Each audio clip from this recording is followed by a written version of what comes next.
Hello friends, आपके अपने channel Jaiswal virtual classes में एक बार फिर आपका बहुत बहुत स्वागत है।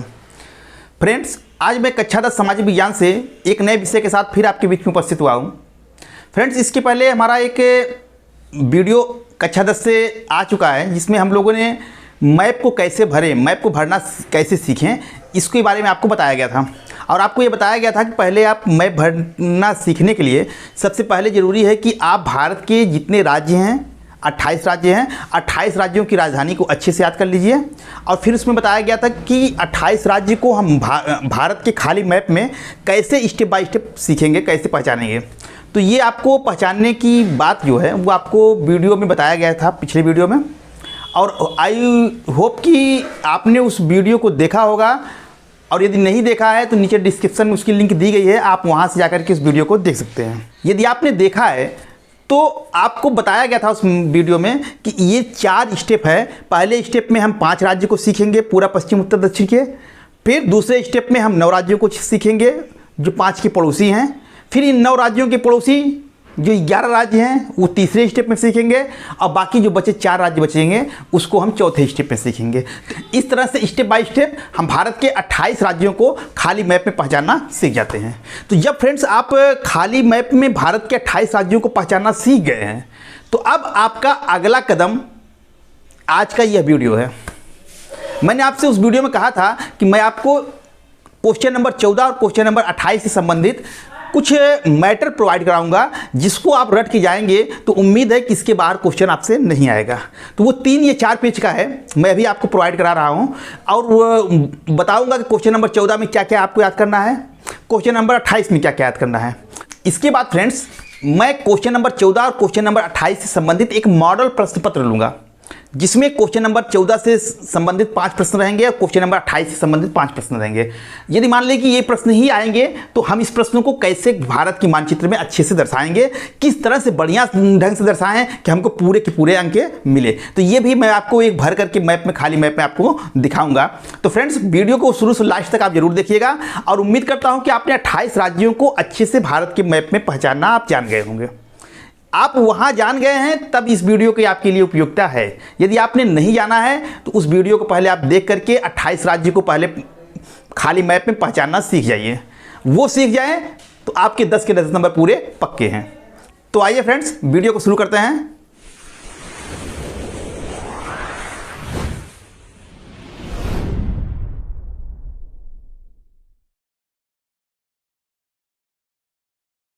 तो फ्रेंड्स, क्वेश्चन नंबर 14 से ये आपको 2 पेज का मैटर है। देखिए, एक पेज ये है और दूसरा पेज ये है। ये 2 पेज आपको याद करने हैं। तो शुरू करते हैं। क्वेश्चन नंबर 14, प्रश्नोत्तर नंबर 14, इसमें आपको भारतीय राष्ट्रीय कांग्रेस के जो प्रमुख अधिवेशन हुए थे, कहाँ कहाँ हुए थे, इसको आपको याद करना है कि कौन सा अधिवेशन कहाँ हुआ था। जैसे पहला राष्ट्रीय कांग्रेस की जो स्थापना हुई थी, वो स्थापना 1885 ईस्वी में हुई थी, और कहाँ हुई थी? मुंबई में हुई थी। तो यहाँ से आपसे क्वेश्चन पूछ सकता है कि वह स्थान जहाँ भारतीय राष्ट्रीय कांग्रेस की स्थापना हुई, तो उत्तर होगा मुंबई। मुंबई कहाँ है? महाराष्ट्र में है। तो आपको मुंबई महाराष्ट्र दोनों याद करना है, ताकि आप जब आए तो मुंबई को महाराष्ट्र में आप दर्शा सकें। या ऐसे पूछ सकता है कि भारतीय राष्ट्रीय कांग्रेस का पहला अधिवेशन कहाँ हुआ, तब भी उसका उत्तर मुंबई में होगा। दूसरा महत्वपूर्ण अधिवेशन 1907 का है। 1907 में सूरत में हुआ था। सूरत कहाँ है? ये गुजरात में है। और इस अधिवेशन की सबसे बड़ी खास बात ये थी कि इस अधिवेशन में कांग्रेस का विभाजन हुआ था। कांग्रेस नरम दल और गरम दल 2 भागों में बट गई थी। तो पूछ सकता है कि कांग्रेस के किस अधिवेशन में कांग्रेस पार्टी का विभाजन हुआ था? तो 1907 के सूरत अधिवेशन में। या 1907 का कांग्रेस अधिवेशन कहाँ हुआ था? तो सूरत में हुआ था। और ये जो विभाजन हुआ था, नरम दल और गरम दल में कांग्रेस बढ़ गई थी, इन दोनों दलों का पुनः मिलन होता है 1916 के लखनऊ अधिवेशन में। 1916 वाला अधिवेशन कहाँ हुआ था? लखनऊ में। लखनऊ कहाँ है? उत्तर प्रदेश में। इसमें कांग्रेस के दोनों दलों में एकता हुई, यानी नरम दल गरम दल जो बट गए थे उन दोनों दलों में एकता होती है फिर से। इसके बाद 1917 में कलकत्ता में एक अधिवेशन होता है कांग्रेस का, भारतीय राष्ट्रीय कांग्रेस का। इस अधिवेशन की खास बात यह है कि इसमें एनी बेसेंट जो है वो प्रथम महिला कांग्रेस अध्यक्ष बनती हैं। अभी तक कांग्रेस के जितने भी अधिवेशन हुए सबकी अध्यक्षता जो है किसी न किसी पुरुष ने किया। पहली बार 1917 का अधिवेशन इसीलिए फेमस है क्योंकि इसमें पहली बार किसी महिला को कांग्रेस का अध्यक्ष बनाया गया। वो महिला कौन थी? Annie Besant.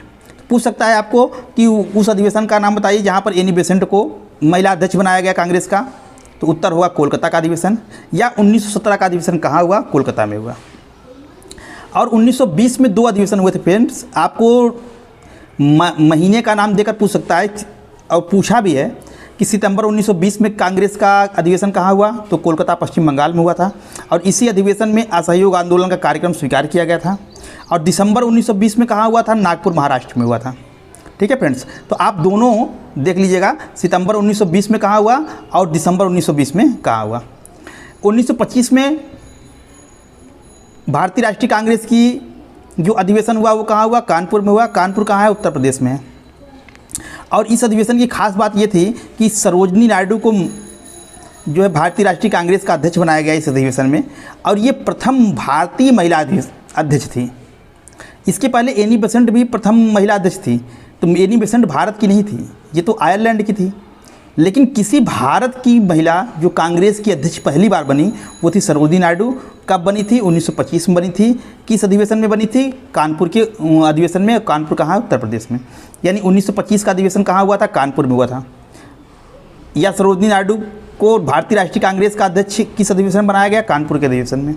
तो प्रश्न आप इसको अच्छे से पढ़ लीजिएगा, जैसे भी प्रश्न पूछे आप उत्तर दे दीजिएगा। 1927 का अधिवेशन पूछता है कहाँ हुआ था? मद्रास में हुआ था। मद्रास कहाँ है? तमिलनाडु में है। 1929 का अधिवेशन कहाँ हुआ? लाहौर में हुआ। बहुत फेमस है। लाहौर वर्तमान समय में पाकिस्तान में है। तो आप भारत के मैप में इसको पाकिस्तान में आप दर्शाएंगे। और इस अधिवेशन की सबसे खास बात ये रही कि इसमें पहली बार पूर्ण स्वराज की मांग की गई। तो ये प्रश्न पूछता है कि 1929 का अधिवेशन कहाँ हुआ? तो लाहौर में हुआ। या पूर्ण स्वराज की मांग कांग्रेस ने अपने किस अधिवेशन में की? तो लाहौर के अधिवेशन में की। ठीक है फ्रेंड्स, तो आप इसको ऐसे ही देख लीजिएगा। इसके बाद 1942 का अधिवेशन कहाँ हुआ? मुंबई में हुआ। और इसी अधिवेशन में भारत छोड़ो आंदोलन का प्रस्ताव पारित किया गया था। प्रश्न आपको इधर से पूछ सकता है, इधर से पूछ सकता है। अगर पूछेगा कि भारत छोड़ो आंदोलन का प्रस्ताव कांग्रेस ने कि अपने कहाँ के अधिवेशन में किया? तो मुंबई के अधिवेशन में हुआ। या 1942 का कांग्रेस का अधिवेशन कहाँ हुआ? मुंबई में हुआ। तो इधर से पूछेगा तब भी उसका उत्तर यही होगा, इधर से पूछेगा तब भी इसका उत्तर यही हुआ। तो इतने फ्रेंड्स इसके इम्पोर्टेंट अधिवेशन थे कांग्रेस के, जिसको आपको अच्छे से याद कर लेना है।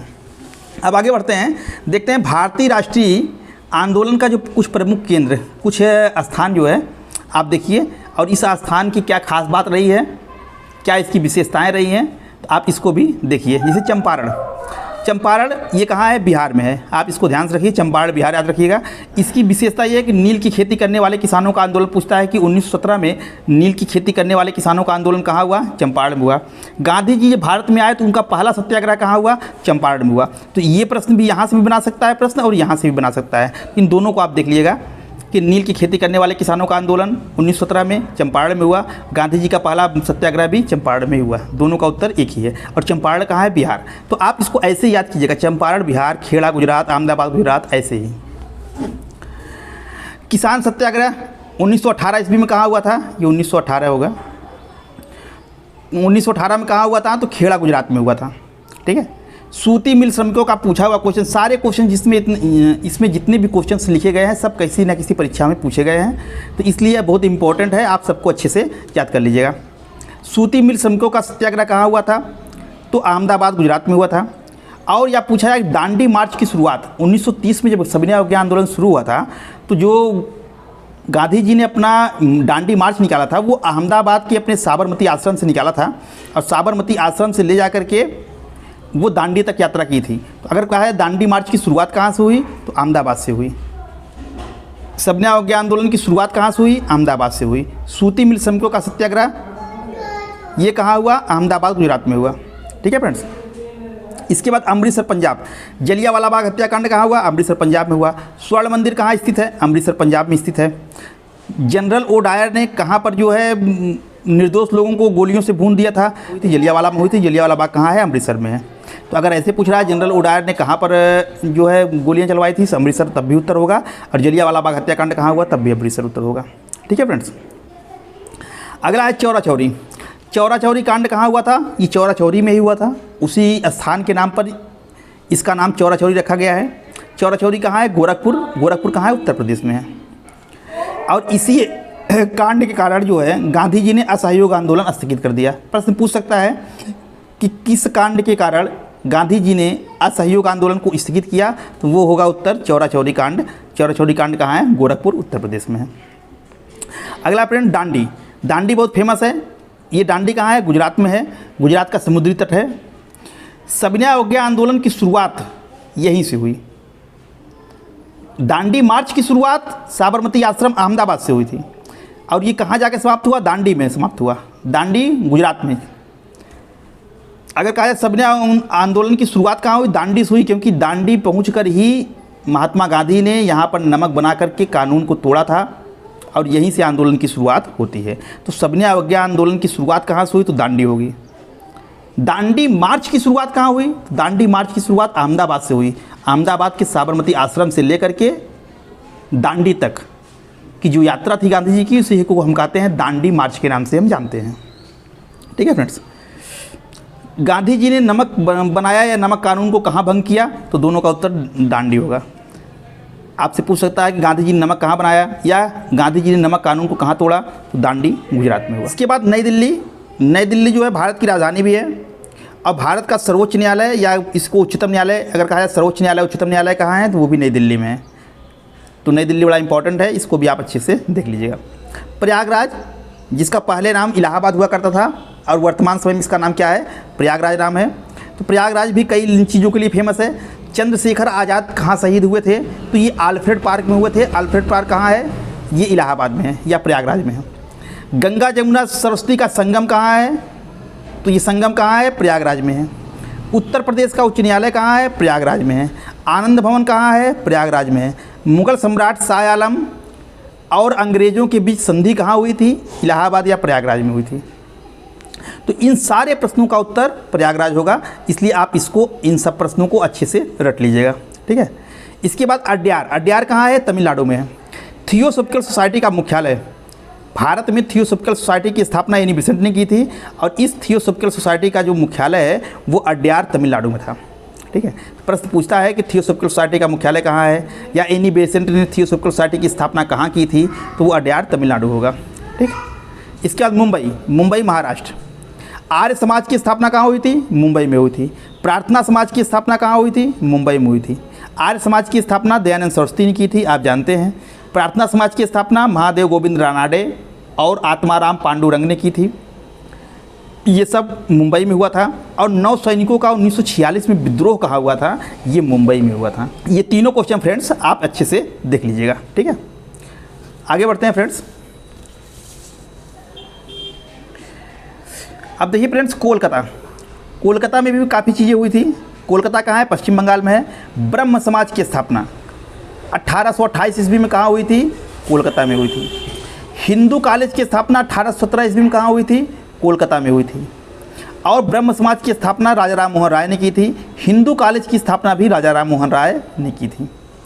स्वामी विवेकानंद का जन्म कहाँ हुआ है? कोलकाता में हुआ है। रामकृष्ण मिशन की स्थापना 1897 में कहाँ हुई थी? कोलकाता में हुई थी। तो ये 4 क्वेश्चन बनते हैं कोलकाता से, तो इन चारों क्वेश्चन को आप देख लीजिएगा। ठीक है। अब अलीगढ़ देखिए। अलीगढ़ कहाँ है? उत्तर प्रदेश में है। तो मोहम्मद एंग्लो ओरिएंटल कॉलेज ये कहाँ है? अलीगढ़ में है। या इसको एक नाम से और जानते हैं, मुस्लिम विश्वविद्यालय। प्रश्न पूछेगा कि मुस्लिम विश्वविद्यालय कहाँ स्थित है? उत्तर होगा अलीगढ़ में स्थित है। ठीक है फ्रेंड्स। अब पुणे। पुणे महाराष्ट्र। इसमें देखिए सर्वेंट्स ऑफ इंडिया सोसाइटी की स्थापना गोपाल कृष्ण गोखले ने इस संस्था की स्थापना की थी, servants of India society. Servants of India society की स्थापना पुणे में हुई थी। पूना समझौता। पूना समझौता पुणे में ही हुई थी। पूना समझौता किसके बीच हुआ था? डॉक्टर अंबेडकर और गांधी जी के बीच हुआ था। तो प्रश्न आपसे पूछ सकता है कि डॉक्टर अंबेडकर और गांधी जी के बीच समझौता कहाँ हुआ था? पूना में हुआ था। तिलक द्वारा होम रूल लीग की स्थापना कहाँ की गई थी? पुणे में की गई थी। ठीक है फ्रेंड्स। तो ये 1 2 3 क्वेश्चन इससे बन रहे हैं। तीनों क्वेश्चन को आप अच्छे से देख लीजिएगा। ठीक। अगला है वाराणसी। वाराणसी में देखिए क्या क्या इंपॉर्टेंट चीज़ हुई थी। तो वाराणसी कहाँ है? उत्तर प्रदेश में। आप ऐसे याद करेंगे, वाराणसी उत्तर प्रदेश। यानी मदन मोहन मालवीय ने विश्वविद्यालय की स्थापना कहाँ की? वाराणसी उत्तर प्रदेश में की। काशी हिंदू विश्वविद्यालय कहाँ स्थित है? वाराणसी उत्तर प्रदेश में स्थित है। सेंट्रल हिंदू कॉलेज की स्थापना कहाँ हुई थी? वाराणसी उत्तर प्रदेश में। आप देखिए ऊपर भी आया है हिंदू कॉलेज की स्थापना ये 1817 ईस्वी में हुई थी और राजा राम मोहन राय ने की थी। ये हिंदू कॉलेज है। आपसे डेट दे के पूछेगा 1817 ईस्वी में हिंदू कॉलेज की स्थापना कहाँ हुई, तो उत्तर होगा कोलकाता। अगर सेंट्रल हिंदू कॉलेज कहे तो सेंट्रल हिंदू कॉलेज की स्थापना ये 1898 ईस्वी में हुई थी और ये कहाँ हुई थी, ये वाराणसी में हुई थी। ठीक है फ्रेंड्स। इसके बाद पुर्तगाल के अल्बुकर्क ने 1503 में अपना प्रभुत्व स्थापित कहाँ कर लिया था, कोच्चि में किया था, केरल में किया था। ये प्रश्न पूछा हुआ है, इसको अभी आप अच्छे से देख लीजिएगा कि पुर्तगाल के अल्बुकर्क ने, ये पुर्तगाली गवर्नर था, इसने 1503 ईस्वी में भारत के किस क्षेत्र में अपना प्रभुत्व स्थापित किया था, तो ये कोच्चि और केरल में किया था। ठीक है फ्रेंड्स। इसके बाद क्रांतिकारी सचिंद्र सल्यान द्वारा हिंदुस्तान रिपब्लिक एसोसिएशन की स्थापना कहाँ हुई थी, कानपुर उत्तर प्रदेश में हुई थी। बड़ा अच्छा फेमस क्वेश्चन है, आप इसको देखिएगा कि हिंदुस्तान रिपब्लिक एसोसिएशन की स्थापना कहाँ हुई, कानपुर में हुई। किसने किया था, सचिंद्र सल्यान ने किया था। और कानपुर कहाँ है, उत्तर प्रदेश में है। इसके बाद साबरमती, ये बहुत फेमस है। साबरमती महात्मा गांधी द्वारा भारत में जो अपना आश्रम बनाया गया था वो साबरमती में ही बनाया गया। साबरमती कहाँ है, अहमदाबाद गुजरात में है। ठीक है फ्रेंड्स। और सविनय अवज्ञा आंदोलन की शुरुआत जो है ये साबरमती से हुई। शुरुआत का मतलब दांडी मार्च। ये अब सविनय अवज्ञा आंदोलन की शुरुआत अगर पूछ रहा है तो दांडी से हो जाएगा।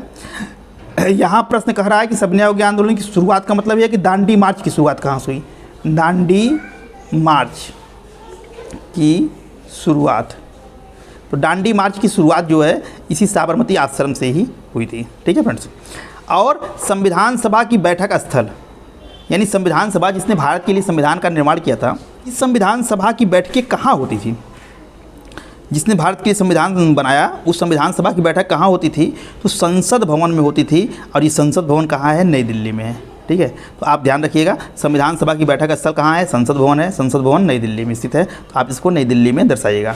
तो फ्रेंड्स देखिए, यही इतना मैटर है क्वेश्चन नंबर 14 के लिए। बहुत छोटा मैटर है, आप इतना आसानी से याद कर लेंगे। आप चाहें तो इसका स्क्रीनशॉट ले लीजिए, या इसमें मैं PDF बना करके इसका अपने टेलीग्राम चैनल पर डाल दूंगा, उसका लिंक मैं दे दूंगा इस वीडियो में डिस्क्रिप्शन में। तो आप चाहें तो वहाँ से PDF भी डाउनलोड कर सकते हैं, और या चाहें तो आप स्क्रीनशॉट लेकर के भी इसका उत्तर आप कॉपी में अपने लिख सकते हैं प्रश्न को अच्छे से, और फिर याद कर लीजिएगा। ठीक है फ्रेंड्स। ये क्वेश्चन नंबर 14 हो गया। अब हम आगे बढ़ते हैं फ्रेंड्स क्वेश्चन नंबर 28 के लिए। तो फ्रेंड्स अब बढ़ते हैं क्वेश्चन नंबर 28 की तरफ। प्रश्नोत्तर नंबर 28 आप देख रहे हैं, इसमें भी 2 पेज आपको याद करने हैं। एक पेज ये हो गया और दूसरा पेज जो है ये हो गया है। ठीक है फ्रेंड्स।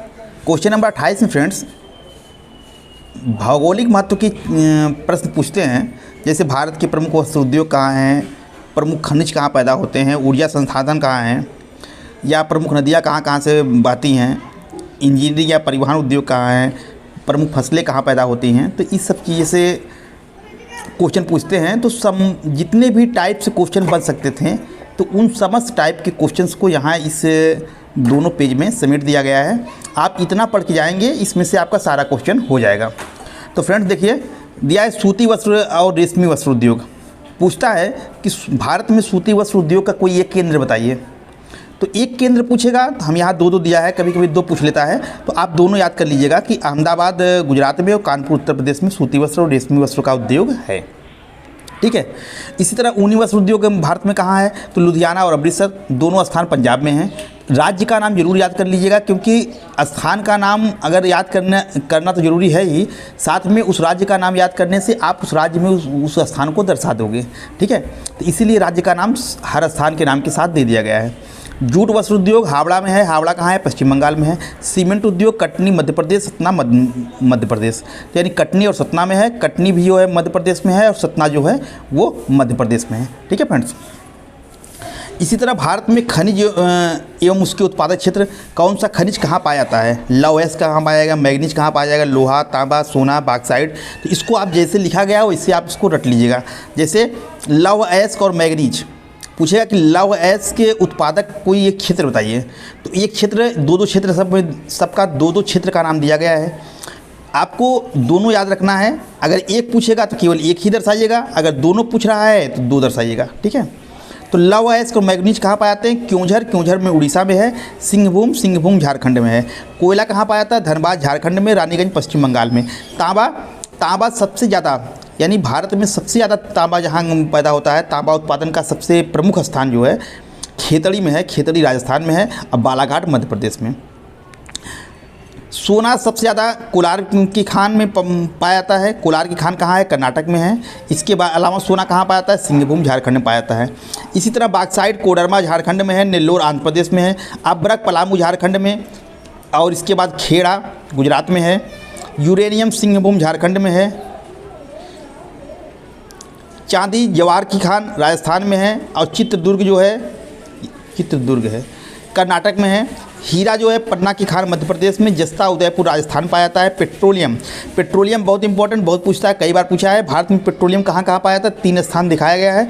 डिगबोई में पाया जाता है पेट्रोलियम, यानी तेल का कुआं कहाँ कहाँ है? तो डिगबोई असम में है, अंकलेश्वर गुजरात में है, अब मुंबई हाई महाराष्ट्र में है। ठीक है, तो इसमें से एक पूछेगा या 2 पूछेगा, तो आप 3 दिया है तो आप इसको याद कर लीजिएगा। ठीक है फ्रेंड्स, तो जैसे इसे दिया है ये आप इसी को रट लीजिएगा। इसे भारत के प्रमुख ऊर्जा संसाधन क्या हैं? अब तेल शोधनशाला, देखिए पेट्रोलियम जो है जहाँ डिगबोई में, अंकलेश्वर, मुंबई हाई में पैदा होता है, ये कच्चा तेल होता है। इसको साफ़ किया जाता है। जैसे पेट्रोल आपको जाते हैं पेट्रोल पंप पे, तो जिस तरह से पेट्रोल मिलता है वैसे पेट्रोल ज़मीन के अंदर से नहीं निकल जाता है, वहाँ से तो गंदे रूप में निकलता है, उसमें मिट्टी वगैरह सब कुछ मिला रहता है। उसको साफ़ किया जाता है। उसको जहाँ साफ़ किया जाता है उसे कहते हैं तेल शोधनशाला। तो भारत में तेल शोधनशाला कहाँ कहाँ है? तो मथुरा में है उत्तर प्रदेश में, बरौनी बिहार में है।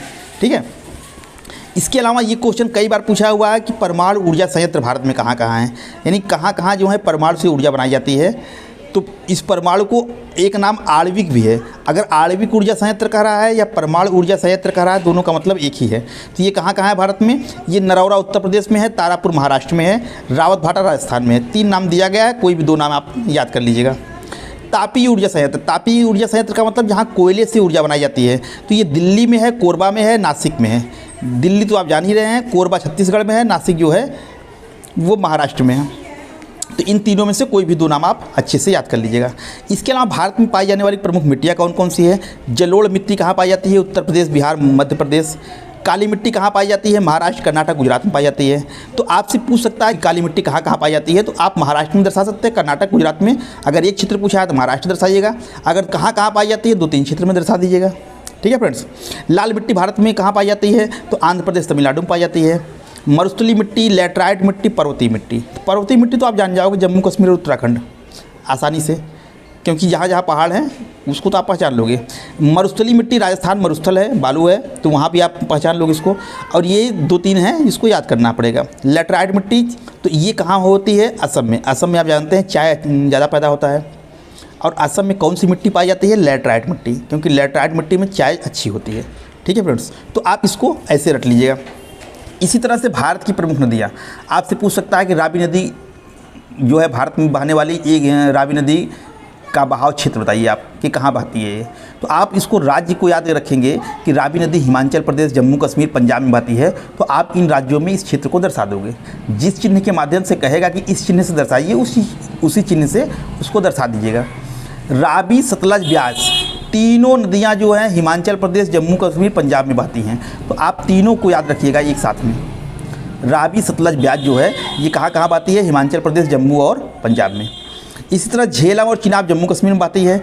गंगा जमुना उत्तराखंड उत्तर प्रदेश में, चंबल मध्य प्रदेश में, साबरमती गुजरात में, कृष्णा और तुंगभद्रा जो है वो कर्नाटक में बहती है।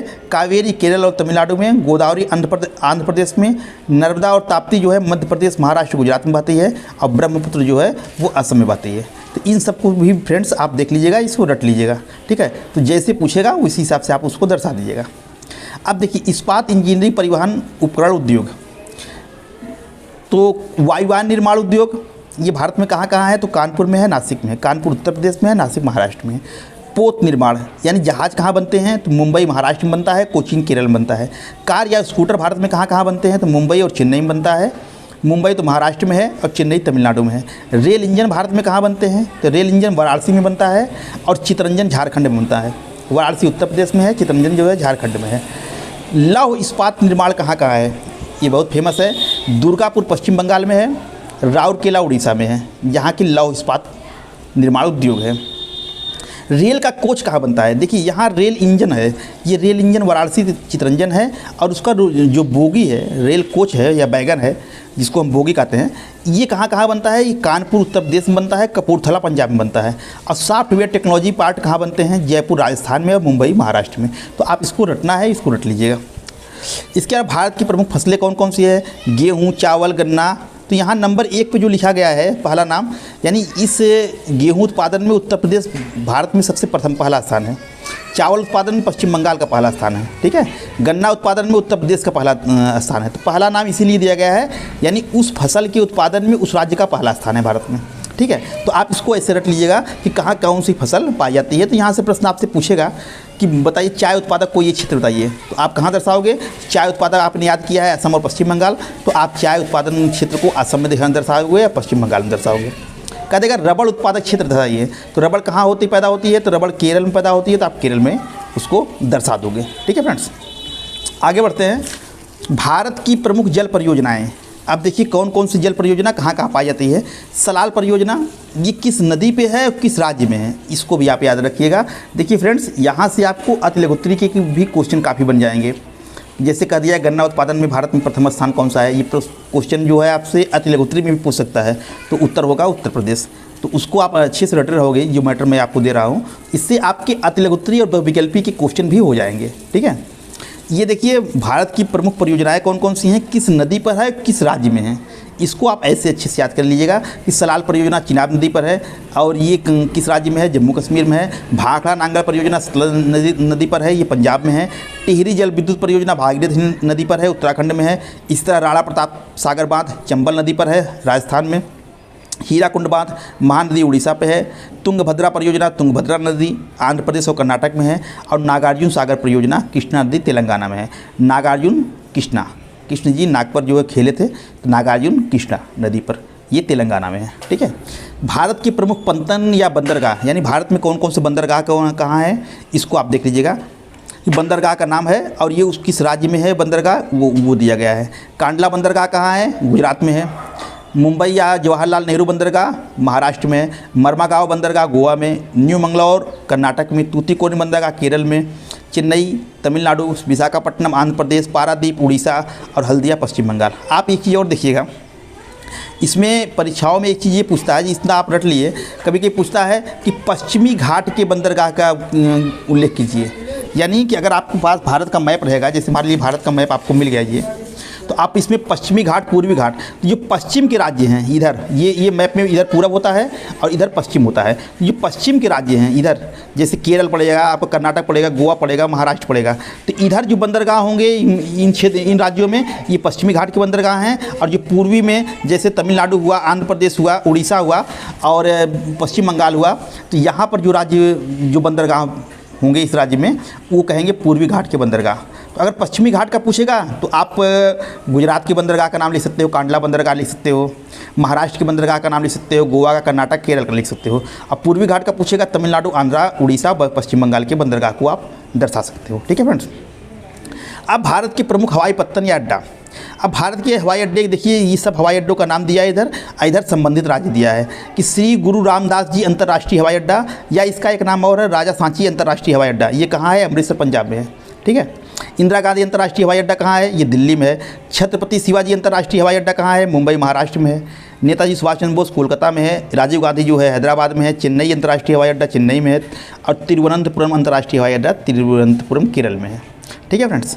इसके अलावा कुछ राष्ट्रीय मार्ग हैं। राष्ट्रीय राजमार्ग में देखिए स्वर्ण चतुर्भुज मार्ग जो है ये अटल बिहारी वाजपेयी की देन है। ये क्या है? ये 4 महानगरों दिल्ली, मुंबई, चेन्नई और कोलकाता को जोड़ने का है, ठीक है। अब इसको अगर कहा जाए कि स्वर्ण चतुर्भुज को दर्शाइए, तो आपको कहाँ 4 महानगर याद रखना, दिल्ली, मुंबई, चेन्नई और कोलकाता। तो दिल्ली को ऐसे मान लीजिए, दिल्ली आपने लगाया मैप में, दिल्ली ये है। इसके बाद मुंबई, तो मुंबई आपको मैप में यहाँ दर्शाया आपने मुंबई, ये चेन्नई और ये कोलकाता। अब इसको यहाँ से मिलाते चले जाओ, यहाँ से यहाँ, यहाँ से यहाँ, यहाँ से यहाँ, यहाँ से यहाँ, ये बन जाएगी चतुर्भुज टाइप में। तो ये स्वर्ण चतुर्भुज राजमार्ग हो जाएगा, ठीक है। तो आप याद रखना कि अगर स्वर्ण चतुर्भुज पूछेगा तो हम कहाँ कहाँ से मिलाना है? दिल्ली, मुंबई, चेन्नई और कोलकाता से। अच्छा, उत्तर दक्षिण गलियारा कहे, उत्तर दक्षिण गलियारा को दिखाइए। तो उत्तर दक्षिण गलियारा श्रीनगर यानी जम्मू कश्मीर से कन्याकुमारी तक है। तो कन्याकुमारी तमिलनाडु में है, तो एक स्थान बना लीजिएगा आप जम्मू कश्मीर के ऊपर, श्रीनगर जम्मू कश्मीर में है, और दूसरा जो है सबसे नीचे आकर के तमिलनाडु बना लीजिएगा। ठीक है, अब इसी को मिला दीजिएगा, ये उत्तर होगा, ये दक्षिण होगा, ये उत्तर दक्षिण गलियारा हो गया। इसी तरह से पूरा पश्चिम गलियारा जो है पोरबंदर से आता है, पोरबंदर गुजरात में है, तो सिलचर असम तक, यानी गुजरात से लेकर के असम तक, तो एक बिंदु गुजरात बनाना, एक असम बनाना, दोनों को मिला देना, तो ये हो जाएगा पूरा पश्चिम गलियारा। ठीक है फ्रेंड्स, इसके अलावा फ्रेंड्स देखिए अगले में आपको याद करना है पर्वत, दर्रे, शिखर और पहाड़ियाँ, यानी कौन सा पर्वत, कौन सा शिखर, कौन सा पहाड़ियाँ, दर्रा कहाँ कहाँ है। इसमें बहुत दिया है, आपको सब नहीं पढ़ना है। देखिए इसमें यही आपको जितना लिखा गया है बस इतना ही आपको याद करना है। ठीक है, कि काराकोरम का दर्रा कहाँ है, तो जम्मू कश्मीर में है। माउंट एवरेस्ट कहाँ है, नेपाल में है। अरावली की पहाड़ी हम कहाँ दर्शाएंगे, राजस्थान में दर्शाएंगे। विंध्याचल श्रेणी कहाँ दर्शाएंगे, मध्य प्रदेश में। सतपुड़ा श्रेणी कहाँ दर्शाएंगे, महाराष्ट्र और मध्य प्रदेश में दर्शाएंगे। नीलगिरी पर्वत अनायमुड़ी और तमिलनाडु में। अन्नपूर्णा और धौलागिरी पर्वत श्रेणी ये नेपाल में है। अजंता की पहाड़ियाँ महाराष्ट्र में है। खासी, गारो और जयंतिया की पहाड़ियाँ जो है ये असम में हैं। तो इसको केवल ऐसे याद कर लोगे किस राज्य में कौन सी पहाड़ी है। तो जब पूछेगा कि भाई ये धौलावीरा दिखाइए आप, धौलावीरा आपने याद किया कि नेपाल में है, तो आप धौलावीरा को नेपाल में दर्शा देंगे। और इसके अलावा इसमें देख लीजिएगा, ये मैं मैप का आपको दिखा रहा हूँ, इस मैप में अच्छे से आप जान जाइएगा धौलावीरा कहाँ भरेंगे आप। देखिए इसी धौलावीरा ये है। ठीक है, आप इसका स्क्रीनशॉट ले लीजिएगा। ठीक फ्रेंड्स, आगे भारत में कौन कौन से पठार हैं वो कहाँ कहाँ हैं इसको देख लीजिएगा। आपको 4 चीज़ और याद करना है। मालवा का पठार कहाँ है, मध्य प्रदेश में। दक्कन का पठार कहाँ है, महाराष्ट्र कर्नाटक में। छोटा नागपुर का पठार कहाँ है, झारखंड में। और थार मरुस्थल कहाँ है, ये राजस्थान में। ठीक है फ्रेंड्स, इतना इसको और याद कर लीजिएगा। और देखिए कैसे दर्शाना है, ये देख लीजिए, आपको दिया होगा मालवा का पठार, ये देखिए दक्कन का पठार, ये क्षेत्र पूरा है। थार मरुस्थल ये क्षेत्र है। तो इसको इसमें से देख लेना कि कौन सी क्षेत्र कहाँ है। ठीक है फ्रेंड्स, बस इतना आप केवल याद कर लीजिएगा। और खाली मैप में 28 राज्यों को आप पहचानना पहले ही वीडियो में सीख लिए हैं। अब केवल जितना मैटर मैंने दिया है क्वेश्चन नंबर 14 से और क्वेश्चन नंबर 28 से, बस उसको रट लीजिएगा। ठीक है फ्रेंड्स, अब आपका पूरी तरह से 10 नंबर पक्के हो गए हैं। इतना अगर यदि आप कर लेते हैं तो आपको 10 नंबर लेने से कोई नहीं रोक पाएगा। अब देखिए फ्रेंड्स, मैं आपको 2 मैप दिखा रहा हूँ। अगर प्रश्न आता है क्वेश्चन नंबर 14 तो हम मैप में कैसे भरेंगे। ठीक है फ्रेंड्स, देखिए फ्रेंड्स, ये है भारत का मैप जो आपको परीक्षा में मिलेगा। सबसे पहले आपको यहाँ अनुक्रमांक लिखना रहेगा, रोल नंबर अपना लिखेंगे। और यहाँ देखिए लिखा रहा है खंड का पार्ट ए का मतलब यहाँ क्वेश्चन नंबर आप 14 भरोगे। क्वेश्चन नंबर कौन सा भरोगे, 14। ठीक है, इसके बाद मान लीजिए कि क्वेश्चन नंबर 14 पेपर में आपका ये आया, यही प्रश्न आया। ये आपको एक प्रश्न बनाकर समझाया जा रहा है कैसे आप भरोगे। प्रश्न 14 मान लीजिए कि आपने पेपर जब पाया तो इसमें यही प्रश्न पूछा है कि वह स्थान जहां कांग्रेस की स्थापना हुई थी, वह स्थान जहां जलियांवाला बाग हत्याकांड हुआ। तीसरा क्वेश्चन है वह स्थान जहां ब्रह्म समाज की स्थापना हुई, वह स्थान जहां गांधी जी ने नमक कानून तोड़ा, वह स्थान जहां थियोसॉफिकल सोसाइटी का मुख्यालय है। ये 5 को आप मैप में दर्शाना रहेगा आप। ठीक है, अब आप कैसे करोगे, ये लिखना नहीं है प्रश्न यहाँ पर, ये तो मैंने प्रश्न आपको लिख करके केवल समझाने के लिए बताया है। ठीक है, अब खाली मैप मिला तो आप क्या करोगे, इन 5 का उत्तर जो है मैप का जो ये एरिया खाली है इसी में यहाँ पर ऐसे आप 5 का उत्तर केवल लिखोगे। ठीक है, पहला प्रश्न क्या था कि वह स्थान जहाँ कांग्रेस की स्थापना हुई, तो उसका उत्तर होगा मुंबई महाराष्ट्र। तो मुंबई महाराष्ट्र यहाँ लिख देंगे आप। दूसरा प्रश्न है वह स्थान जहाँ जलियांवाला बाग हत्याकांड हुई, तो वो कहाँ हुई थी, अमृतसर में हुई थी, तो यहाँ आप अमृतसर पंजाब लिख देंगे। फिर तीसरा नंबर डालेंगे कि वह स्थान जहाँ ब्रह्म समाज की स्थापना हुई, तो ब्रह्म समाज की स्थापना कहाँ हुई, कोलकाता में हुई थी, तो कोलकाता पश्चिम बंगाल लिख देंगे आप यहाँ पर। ठीक है, और चौथा स्थान वह स्थान जहाँ गांधी जी ने नमक कानून तोड़ा था, तो वह स्थान कहाँ है, दांडी था, दांडी गुजरात में है, तो आप यहाँ दांडी गुजरात लिख देंगे, यानी सबका उत्तर लिख देंगे। वह स्थान जहाँ थियोसॉफिकल सोसाइटी का मुख्यालय है, तो वो अड्यार था, अड्यार तमिलनाडु। ठीक है, तो 5 का जब उत्तर लिख देंगे तो देखिए फ्रेंड्स, इसमें नंबर 2 पार्ट मिलते हैं। एक तो यदि आपने सही उत्तर बता दिया है 5 का, तो आधा नंबर एक प्रश्न में उत्तर मिलेगा लिखने पर, और आधे नंबर यदि आपने उसको सही मानचित्र में दर्शा दिया तब मिलेगा। यानी 1 नंबर पाने के लिए आपको 2 बार मेहनत करनी पड़ेगी। एक बार तो सही से उसका नाम लिखिए और दूसरा उसको सही से मानचित्र में दर्शाइए। तो अब आपने 5 का नाम लिख दिया, यानी 2.5 नंबर आपके पक्के हो गए। अब 2.5 नंबर पक्के करने के लिए हमको मानचित्र में दर्शाना पड़ेगा। तो मुंबई को आप अच्छे से देखिए कैसे दर्शाया गया है। मुंबई ऐसे पहले एक ऐसे गोला कीजिएगा ऐसे, और फिर इसके बीच में एक गोला कर दीजिएगा ऐसे। ठीक है, ऐसे करने के बाद आप लिख दीजिएगा मुंबई। आपको जो भी लिखना है, मुंबई वगैरह जो भी लिखना है आपको यहाँ पर मुंबई है उसे लिखिएगा। ठीक है, जैसे यहाँ बनाया गया है मुंबई, ये देखो दांडी हो गया, यहाँ अमृतसर है, ये कोलकाता हो गया, और ये अड्यार। इस तरह से आपको देखिए ये आपका मैप बनेगा। ठीक, यहाँ 5 के उत्तर लिखे रहेंगे और इन्हीं 5 को आप, इसी स्थानों को आप जा कर के यहाँ पर इसी उन्हीं राज्य में दर्शा दोगे। मुंबई को आपने महाराष्ट्र में दर्शाया, अमृतसर को पंजाब में दर्शाया, कोलकाता को आपने पश्चिम बंगाल में दर्शाया, दांडी को आपने गुजरात में दर्शाया, बिहार को आपने तमिलनाडु में दर्शाया। ठीक है फ्रेंड्स, ये भरने का सही तरीका है। ठीक, अब क्वेश्चन नंबर 28 पे आते हैं। क्वेश्चन नंबर 28 में देखो, इसमें भी लिखा रहेगा अनुक्रमांक, ये खंड ख रहेगा, यहाँ लिखा रहेगा खंड ख, खंड ख पार्ट बी, ये क्वेश्चन नंबर 28 के लिए होगा आपका। ठीक है फ्रेंड्स, ध्यान रखना, पार्ट ए में क्वेश्चन नंबर 14 भरना है और पार्ट बी में क्वेश्चन नंबर 28 भरना है। ठीक है, इसमें देखिए जैसे प्रश्न मान लीजिए आपका ये पूछा हुआ 5, आप परीक्षा में गए, ये 5 प्रश्न पूछा कि राजस्थान की राजधानी को इस चिन्ह से दर्शाइए। इसमें चिन्ह दिया रहेगा और वही चिन्ह से आपको दर्शाना रहेगा। कोई एक आणविक ऊर्जा केंद्र को इस चिन्ह से दर्शाइए, गेहूं उत्पादन प्रमुख क्षेत्र को इस चिन्ह से दर्शाइए, नेताजी सुभाष चंद्र बोस अंतर्राष्ट्रीय हवाई अड्डे को इस चिन्ह से दर्शाइए और अरावली की पर्वत श्रेणी को इस चिन्ह से दर्शाइए।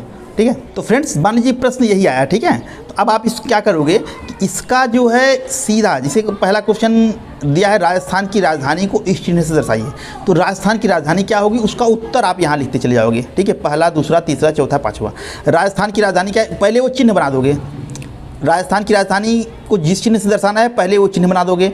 तो इसके लिए देखो चिन्ह दिया था ये वाला, ये चिन्ह आपने यहाँ बना दिया पहले। और राजस्थान की राजधानी क्या है, जयपुर, तो आप उत्तर लिखोगे जयपुर। और जयपुर कहाँ है उसके लिख दोगे कोष्टक में कि राजस्थान की राजधानी, यानी हमने क्या दर्शाया है, राजस्थान की राजधानी क्या है, जयपुर। कोई एक आणविक ऊर्जा केंद्र को इस चिन्ह से दर्शाइए, तो ये चिन्ह पहले हम बनाएंगे यहाँ पर, देखो ये बन गया। अब आणविक ऊर्जा केंद्र मैंने कहा आपको नरौरा भी है, तारापुर भी है, रावत भाटा है, तो एक ही दर्शाना है, तो तारापुर आपने दर्शा दिया। तारापुर कहाँ है, महाराष्ट्र में है। ठीक है, तारापुर महाराष्ट्र हमने लिख दिया। इसके बाद यहाँ लिख देंगे ये क्या है, तारापुर महाराष्ट्र, इसके आगे लिख देंगे आणविक ऊर्जा केंद्र। देखो ये लिखा हुआ है आणविक ऊर्जा केंद्र, इसी को आणविक ऊर्जा केंद्र को हम सिर्फ उठा करके यहाँ से वहाँ लिख देंगे। ठीक है, आणविक ऊर्जा केंद्र। तीसरा है गेहूँ उत्पादक एक प्रमुख क्षेत्र को इस चिन्ह से दर्शाइए, तो ये चिन्ह हम पहले बना देंगे, देखो यहाँ बना दिए। अब गेहूं उत्पादक क्षेत्र कौन कौन से हैं, उत्तर प्रदेश और पंजाब है, तो हमने लिख दिया नाम। अब यहाँ कोष्टक में लिख देंगे गेहूं उत्पादक क्षेत्र, यानी इससे ये मालूम होगा कि उत्तर प्रदेश पंजाब क्या है, वो गेहूं उत्पादक क्षेत्र है। ये चिन्ह से हम दर्शा रहे हैं। ठीक है, इसके बाद नेताजी सुभाष चंद्र बोस अंतर्राष्ट्रीय हवाई पत्तन को इस चिन्ह से दर्शाना है, तो चिन्ह को हम पहले बना देंगे, ये चिन्ह लिख देंगे। अब ये नेताजी सुभाष चंद्र बोस वाला हवाई अड्डा कहाँ है, तो ये कोलकाता में है, तो लिख देंगे कोलकाता पश्चिम बंगाल। कोष्टक में लिख देंगे नेताजी सुभाष चंद्र बोस हवाई पत्तन। अरावली पर्वत श्रेणी को इस चिन्ह से दर्शाइए, तो अब इस चिन्ह को हम पहले लिख देंगे, 5वां क्वेश्चन, और लिखेंगे राजस्थान अरावली पर्वत माला। ठीक है फ्रेंड्स, अब देखो इसको दर्शाएंगे कैसे, देखिए। अब देखिए जयपुर को हमने जिस चिन्ह से कहा है उसी चिन्ह को हम यहाँ बना देंगे। क्वेश्चन नंबर 1 पे बना दिए जयपुर को हमने, राजस्थान के, ये राजस्थान है पूरा, इस क्षेत्र ये पूरा राजस्थान है, तो जयपुर यहाँ है, तो जयपुर हमने बना दिया। ठीक है, तारापुर को इस चिन्ह दर्शाना है, तो अब यहाँ देखो नाम नहीं लिखना है, उस चिन्ह बना देना बस केवल। क्वेश्चन नंबर 2 तारापुर के लिए हमने ये चिन्ह बना दिया, क्योंकि हमने नाम यहाँ लिख दिया है पहले से ही। ठीक है, उत्तर प्रदेश पंजाब में हमको गेहूं उत्पादक क्षेत्र दर्शाना है, इस चिन्ह से दर्शाना है। तो अब ये चिन्ह देखो उत्तर प्रदेश में भी मैंने बना दिया और ये पंजाब में भी बना दिया। ठीक है, तो ये गेहूं उत्पादक क्षेत्र हो गए। अब कोलकाता जो है ये हवाई अड्डा है, इसको इस चिन्ह से दर्शाना है, तो कोलकाता कहाँ है, ये देखिए हमने इस चिन्ह बना दिया। क्वेश्चन नंबर 4 हो गया। और राजस्थान में अरावली पर्वत है, अरावली पर्वत के लिए ये चिन्ह दिया गया है, तो हमने देखो अरावली पर्वत के लिए ये चिन्ह बना दिया है। Question number 5। ठीक है फ्रेंड्स, तो फ्रेंड्स देखो ये सही तरीका हो गया मैं भरने का। ठीक, तो फ्रेंड्स इस तरह से आप दोनों मानचित्र को सही तरीके से भरना कैसे है उसको आपको बता दिया गया है और आपने उसको अच्छे से सीख भी लिया है। तो फ्रेंड्स उम्मीद करता हूँ कि यह वीडियो आपको पसंद आई होगी। भारत के 28 राज्य पहचानना तो आपने पिछले वीडियो में ही सीख लिया था। आज के इस वीडियो में आपको 14 नंबर क्वेश्चन और 28 नंबर क्वेश्चन संबंधी जो मैटर्स दिए गए हैं उस मैटर्स को आप अच्छे से कंठस्थ कर लीजिएगा। इसके बाहर क्वेश्चन आने की उम्मीद न के बराबर है। सारे क्वेश्चंस आपके जो आएंगे 10 आपके इसी में से फंस जाएंगे। आप परीक्षा में जाइएगा, देखिएगा, आपको सारे के सारे उत्तर आपको मिलते रहेंगे यदि आपने इतने मैटर्स को तैयार कर लिया है तो। और जिस तरह से आपको मैप भरने की कला बताई गई है, क्वेश्चन नंबर 14 को हम कैसे भरेंगे, लास्ट में भर के मैप दिखाया गया था। क्वेश्चन नंबर 28 को कैसे भरेंगे जो दिखाया गया था, यदि आपने हूबहू ऐसे उसका पालन किया, ऐसे ही अच्छे से भर के चले आए तो 10 नंबर के 10 नंबर आपके पूरे रहेंगे, उसमें से एक भी नंबर कटेगा नहीं, ऐसा मैं उम्मीद करता हूं। तो फ्रेंड्स बोर्ड परीक्षा की अग्रिम शुभकामनाओं के साथ हम आपसे विदा लेते हैं और मिलते हैं आपसे एक नई वीडियो के साथ। तब तक के लिए आपका दिन शुभ हो। धन्यवाद।